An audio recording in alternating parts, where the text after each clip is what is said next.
देखिए, आप लोग को बता दूँ कि अगर आप 10th क्लास में अगर पढ़ते हैं, तो बहुत बेसिक ज़रूरी है कि आप लोग को मेहनत, यानी आप मेहनत नहीं करते हैं, तो आपका ये रिज़ल्ट गलत यानी कम आएगा। और कम आने से क्या होता है कि घर में आपको डाँट भी पड़ते हैं, कुछ भी आपको करना पड़ता है, कुछ भी आपको कर देगा, कुछ भी।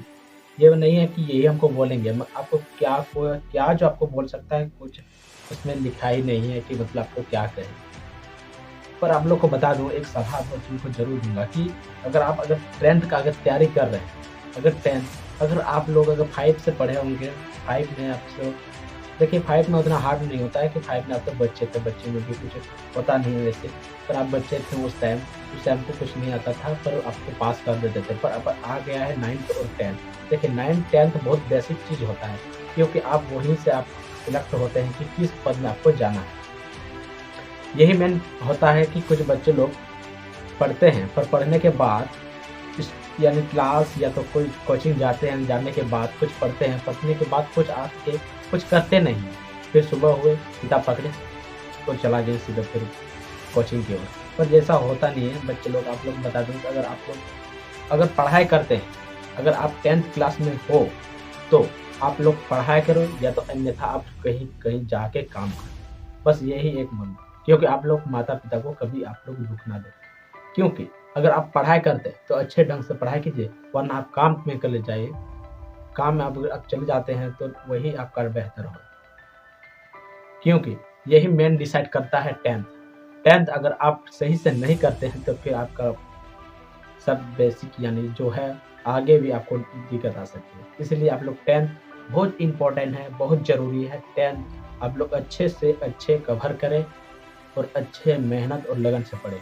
क्योंकि 10th ही ऐसा बोर्ड एग्ज़ाम होता है, वहीं पे आपका डिसाइड होता है कि किस जगह आपको जाना है, क्या करना है, क्या नहीं। क्योंकि वहीं पे मेन फ़ोकस हम लोग जाता है कि क्या मतलब मैथ में कितना आया, सोशल साइंस में कितना आया, साइंस में कितना आया, संस्कृत में कितना आया, हिंदी में कितना आया, अंग्रेजी में कितना आया।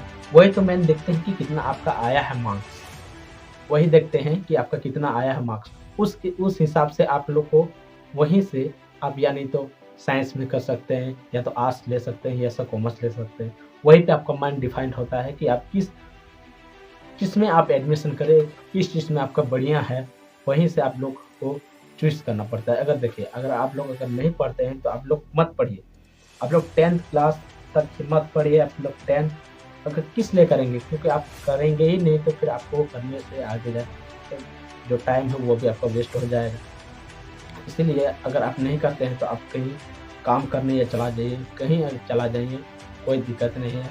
अगर आप अच्छे से पढ़ते हैं, तो अच्छे से आप लगन और मेहनत से पढ़िए। क्योंकि आज अगर पढ़ेंगे, तो कल आप कुछ करेंगे। आज अगर नहीं पढ़ते हैं, तो जो आप भी काम कर रहे हैं ना, वही काम करके आप रह जाएँ। बस अटेंडेंस बना, जाते हैं ट्यूशन, अगर ट्यूशन में अगर ज़्यादा बच्चा हो गए हैं, तो उनको समझ में आया, नहीं आया, उनको मतलब नहीं उनका आके, पर वो तो डेली जाते हैं। घर में भी बोलेंगे कि यार ये तो डेली कोचिंग जाते हैं या तो स्कूल जाते हैं, डेली जाते हैं, पास तो करेंगे। पर वैसे बच्चे भी फेल हो जाते हैं। रीज़न यही होता है कि वो बच्चे कोचिंग या स्कूल तो जाते हैं, पर वो पढ़ाई तो करते हैं। जो पढ़ाई होता है स्कूल में, आके वो रिवीजन नहीं करते हैं। मेन गलती ये हुआ कि वो आके रिवीजन नहीं करते हैं, क्योंकि वो किताब ही नहीं देखते हैं कि किताब में क्या लिखाया गया स्कूल में। आप अगर किताब खोल के देखेंगे, तब ना आपको पता चलेगा कि ये हमारा ये आज पढ़ाई हुआ, तो ये देखते हैं कि अगर पढ़ाई अगर नहीं करते हैं, तो उस चीज़ को फिर से दोबारा आप कॉपी में नोट कीजिए। अपने आप दिमाग में आपका नोट हो जाएगा। जो चीज़ आप स्कूल में या ट्यूशन में लिखा है, वो चीज़ आप खाली एक बार घर में आके लिख के उतार देना है, बस आपका दिमाग में आ जाएगा। वो अगर काम करते हैं, तो आपका उसी से आपका कवर हो जाएगा थोड़ा। अगर उससे अगर आप बेहतर होना आप चाहते हैं, तो आप उसको एक बार नोट कीजिए, फिर उसको पढ़िए, आराम से पढ़िए, मन लगा के पढ़िए कि ये चीज़ होता क्या है, ये चीज़ होने के बाद ये क्या होता है, ये किस तरह से हुआ, ये किस तरह से नहीं हुआ, इसको क्या बोलते हैं, क्या बोलते हैं, कि इसको क्या नहीं बोलते हैं, इस चीज़ को कहाँ लगाना है, इस चीज़ को नहीं लगाना है। ये आज समझना ज़रूरी है। तो बच्चों तो यही पे मेन रीज़न होता है कि 10th में वो फेल हो जाते हैं। फेल होने का यही रीज़न होता है कि प्रैक्टिस और मेहनत नहीं करते हैं। जाते तो हैं, पर मेहनत नहीं करते और प्रैक्टिस नहीं करते।